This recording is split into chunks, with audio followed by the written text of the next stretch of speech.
Hi friends, welcome to my channel. ఈరోజు ఎపిసోడ్లో Emmanuel emotional అవ్వడం చూసి ఎంతమందికి బాధ అనిపించింది, రీతు మీద ఎంతమందికి కోపం వచ్చిందో కమెంట్ సెక్షన్లో కమెంట్ చేయండి.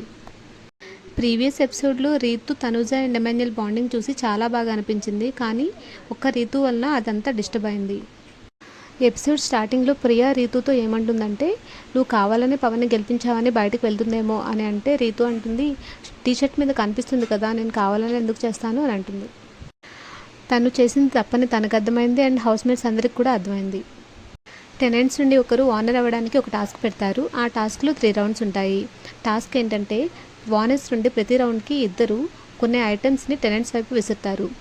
అవి తీసుకొని వాళ్ళు బాస్కెట్లో పెట్టుకోవాలి. ప్రతి రౌండ్లో బజర్ మోగే టైంకి ఎవరి దగ్గర అయితే తక్కువ ఐటమ్స్ ఉంటాయో వాళ్ళు ఆ టాస్క్ నుండి ఎలిమినేట్ అయినట్లు. ఫస్ట్ రౌండ్లో ఫ్లోరా ఎలిమినేట్ అవుతుంది అండ్ సంజన, నేను ఆల్రెడీ ఓనర్ అయ్యాను, మిగతా వాళ్ళకి ఛాన్స్ ఇద్దామని చెప్పి నేను క్విట్ అవుతున్నాను అని క్విట్ అయిపోతుంది. కానీ ఈ టాస్క్లో అయితే సంజన చాలా బాగా ఆడిందని నాకు అనిపించింది.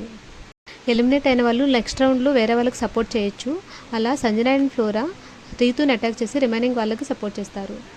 అదే కాకుండా సుమన్ గారిని కూడా అటాక్ చేస్తారు. ఆ అటాకింగ్ టైంలో డిఫెండ్ చేసుకోవడానికి ఇట్లా చేతులతో కొడుతూ ఉంటారు.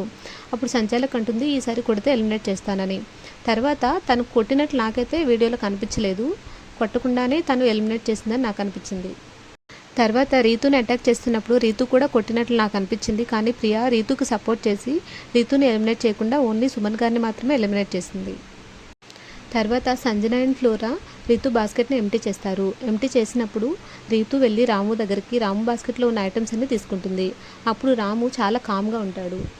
ఈ టాస్క్ స్టార్టింగ్లో రీతు రాము దగ్గరికి వెళ్ళి మన ఇద్దరమే చివరి వరకు ఉండాలి, రిమైనింగ్ వాళ్ళని అటాక్ చేద్దాం అనిందంట. అలా అన్న రీతు రాము దగ్గర అన్ని ఐటమ్స్ తీసుకొని రాము బాస్కెట్ ఖాళీ చేయడం వల్ల ఆయన షాక్ అయ్యాడని నేను అనుకుంటున్నాను. తర్వాత ఇమాన్యుయల్ తన దగ్గర ఉన్న ఐటమ్స్ అన్ని రాముకి ఇచ్చేస్తాడు. బిగ్ బాస్కి వచ్చి ఈ సాక్రిఫైస్ చేయడాలేంటో నాకైతే అర్థం కాలేదు. వీళ్ళెవరూ గేమ్ కూడా సరిగ్గా ఆడలేదని నాకు అనిపించింది. ఇమాన్యుయల్, రీతు అండ్ తనుజ బాండింగ్ చాలా బాగుండేది. రీతు చేసిన ఒక్క పని వలన వాళ్ళ ముగ్గురు కొట్టుకొని లాస్ట్కి రాముని గెలిపించారు. రాము అయితే బిగ్ బాస్ హౌస్లో న్యూ ఓనర్.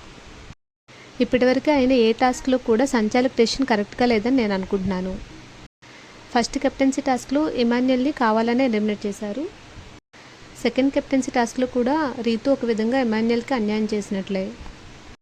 ఈ టాస్క్లో కూడా ఇమాన్యుయల్కి ఓనర్ అయ్యే ఛాన్స్ ఉండేది, కానీ రీతు వల్లనే అవ్వలేదని నాకు అనిపించింది. మీరేమనుకుంటున్నారో కమెంట్ సెక్షన్లో కమెంట్ చేయండి. That's all for now. Thank you for watching.